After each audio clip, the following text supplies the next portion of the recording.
বাটফার কয় সহি বুখারী শরীফে আছে তারাবির নামাজ 8 রাকাত। বুখারী শরীফ হাতে উঠাই দিলে কয় আমি পড়তে জানি না। এই গাদার গাদা, যেই কিতাব পড়তে জানোস না এটা রেফারেন্স দেস কেন? সুতরাং লা মাযাবিরা যে বিতির 1 রাকাত পড়ে এটাও বাতিল। লা মাযাবিরা যে তারাবির বিতির নামাজ 1 রাকাত পড়ে সেটাও বাতিল।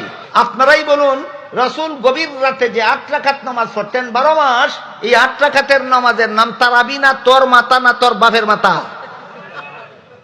বুঝলেন কিছু? বুঝলেন কিছু? কি বুঝলেন বলুন? 12 মাস ওই রাসূল যে 8 রাকাত নামাজ গভীর রাতে পড়তেন, দেখি তারাবি না তাহাজ্জুদ? তাহলে কিসের হাদিস দিয়ে কিসের দলিল দিল? তাহাজ্জুদের হাদিস দিয়ে তারাবির দলিল দিল।